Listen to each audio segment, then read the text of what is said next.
Hello दोस्तों, मैं मधु मंगल सिन्हा आप सभी को स्वागत करता हूं मेरे चैनल एग्जाम ट्रेलर पे।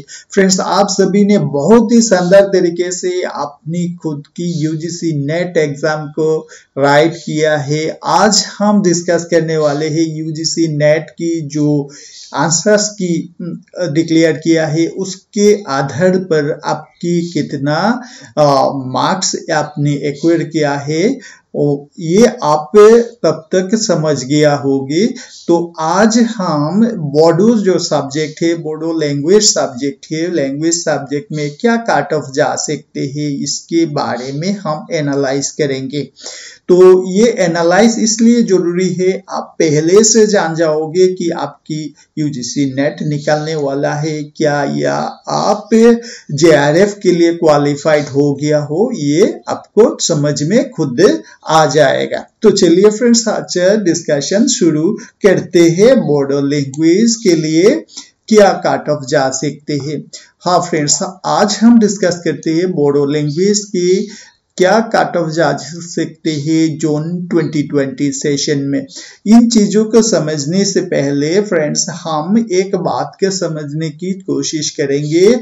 जो आप में से क्या है जो जनरल कैटेगरी से या जो रिजर्व कैटेगरी नहीं है, इससे अगर आते हैं या नॉन रिजर्व से आते हैं, तो आपकी जो क्या है एग्रीगेट मार्क है पेपर 1 के साथ मिला के पेपर 2 की जो टोटल मार्क्स है, ये एग्रीगेट मार्क्स मिनिमम 40% होना चाहिए। ये जनरल की बात कर रहा हूँ दोस्तों। अगर आप SC ST या OBC से बिलोंग करते हो, ऐसे तो बड़ो जो लैंग्वेज है इनमें सबसे ज्यादा ST कम्युनिटी से क्वालिफाइड करते हैं। तो यहाँ अगर आप रिजर्व कैटेगरी से बिलोंग करते हो, SC ST OBC MCL और या PWD ट्रांसजेंडर किसी भी कैटेगरी से बिलोंग करते हो, तो आपकी मिनिमम क्या है पेपर 1 के साथ पेपर 2 मिला के 35% जो मार्क है ये होना जरूरी है। ठीक है दोस्तों, ये क्राइटेरिया याद में रखना है। नंबर 2 जो हुए, आपकी कैटेगरी में अपने 35 या 40% मार्क एक्वायर किया है, इसमें क्या आपकी नेट क्वालिफाइड हो जाओगे या जेआरएफ मिल जाएगा? ना दोस्तों, ये ऐसे बात नहीं है। आपकी जो क्वालिफाई करने के लिए 40 या 35% मार्क आवश्यक है, लेकिन उसके साथ साथ आप जिस कैटेगरी से बिलोंग करते हो, इन कैटेगरी में टॉप 6% में आपकी मार्क्स होना भी जरूरी है, नहीं तो आपको नेट क्वालिफाइड डिक्लेयर नहीं की जाएगी। तो फ्रेंड्स, ये पहले जो बात है ये हम डिस्कस कर लिया है। अब चलिए देखते हैं हम हमारी इस बार क्या बोडो लैंग्वेज की क्या मार्क्स जा सकते हैं कट ऑफ। पहले हम डिस्कस करेंगे अनरिजर्व कैटेगरी के लिए। अनरिजर्व कैटेगरी में दोस्तों जो एनालाइज हमने किया है, यहाँ आप सबकी समझना चाहिए ये कि जो क्वेश्चन की जो हार्डनेस है या मॉडरेट या इजी था, इसके ऊपर हम एनालाइज किया है। पहले चीज। नंबर 2 जो है प्रीवियस ईयर कट ऑफ किया था, ये भी हमने एनालाइज किया है। नंबर 3 ने जो कोविड फैक्टर है, कोविड-19 हमारे रिजल्ट के ऊपर क्या असर कर सकते हैं, ये तीनों चीजों को एनालाइज करके हम इसके बाद जो कट ऑफ की प्रेडिक्शन हम आपसे अब तक लेके आया है। तो जो बात किया था फ्रेंड्स, देखिए जो बोडो लैंग्वेज है, बोडो लैंग्वेज के लिए यहाँ 62 से 64 के बीच में अनरिजर्व कैटेगरी के जेआरएफ जाने का चांसेस बहुत ज्यादा है। और सिर्फ असिस्टेंट प्रोफेसर या नेट की बात करें तो ये हो सकता है 57 से 59 9 के बीच जाने का संभावना है, काटअप की बात कर रहा हूँ फ्रेंड्स। यहाँ जो ओबीसी ईडब्ल्यूएस जो है, ईडब्ल्यूएस कैटेगरी में यहाँ कैंडिडेट्स के नंबर्स बहुत कम है, इसकी जो प्रीवियस ईयर इंफॉर्मेशन ये भी अवेलेबल नहीं था, इसलिए हमने इस बार भी ईडब्ल्यूएस की जो प्रिडिक्शन, जो जेआरएफ की काट ऑफ क्या हो सकते हैं, हम डिक्लेयर नहीं कर पाया। अब बात करते हैं ओबीसी एनसीएल कैटेगरी की बात। यहाँ देखिए, यह जेआरएफ नेट जेआरएफ जो है ये 43 से 45% के बीच में जाने का चांसेस है। ये काटा बहुत नीचे आया है इस बार।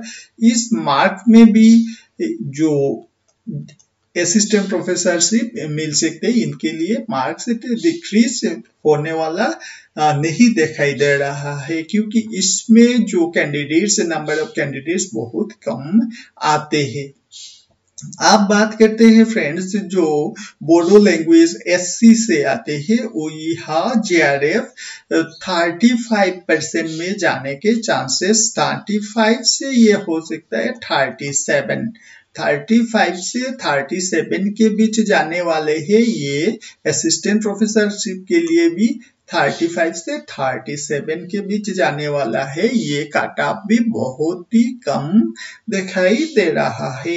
आप बात करते हैं फ्रेंड्स एसटी जो है, एसटी यहाँ कुछ कंपटीशन टफ दिखाई दे रहा है। यहाँ 59 से 61 के बीच जेआरएफ की काटऑफ जाने वाले है, और असिस्टेंट प्रोफेसरशिप के लिए भी ये 52 से 54 जाने का चांसेस है।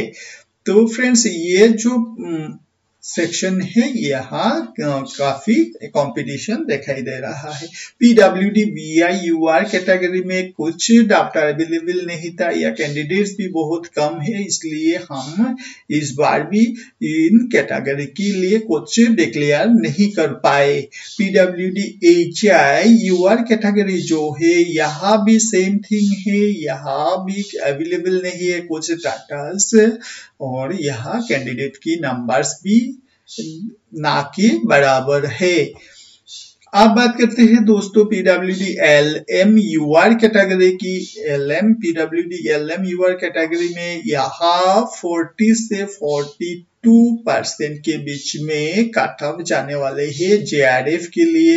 ये कट ऑफ नेट के लिए भी है, जो जेआरएफ क्वालिफाई करेगा उनके नेट भी मिलने का चांसेस बहुत ज्यादा है। लास्ट बात करते हैं PWD OD and AO UR category के लिए। यहाँ भी डाटा अवेलेबल नहीं है, कैंडिडेट्स के नंबर बहुत ही कम है।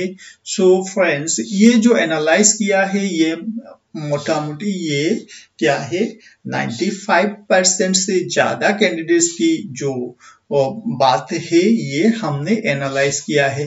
फिर भी दोस्तों, अगर आपकी जो कैटेगरी है इन एनालाइज कैटेगरी में नहीं है, तब आप प्लीज कमेंट करना वीडियो के नीचे, हम जरूर आपकी क्वेरीज को आंसर देंगे। तो फ्रेंड्स, आज की जो डिस्कशन है फ्रेंड्स, यहाँ खत्म करने से पहले मैं आप सबसे रिक्वेस्ट करता हूँ, प्लीज आप सब्सक्राइब कीजिएगा मेरे चैनल को अगर पहले नहीं किया तो, क्योंकि इस चैनल में हम फ्रेंड्स यूजीसी नेट के रिगार्डिंग जितने सारे इम्पोर्टेंट इंफॉर्मेशन की है आप सबसे लेके आते हैं। इसके साथ साथ पेपर 1 की फ्लिज क्लासेस अवेलेबल है, और पेपर 2 की क्लासेस भी हम लेते हैं। तो ये आपकी नुकसान नहीं होगा, हमारा भी आपकी जो सब्सक्रिप्शन से बहुत ही मोटिवेशन मिलते हैं। तो आप प्लीज सब्सक्राइब करना मत भूलना, साथ साथ शेयर और लाइक भी करना। मिलते हैं दोस्तों नेक्स्ट सेशन में, आपकी रिजल्ट बहुत अच्छा होगा।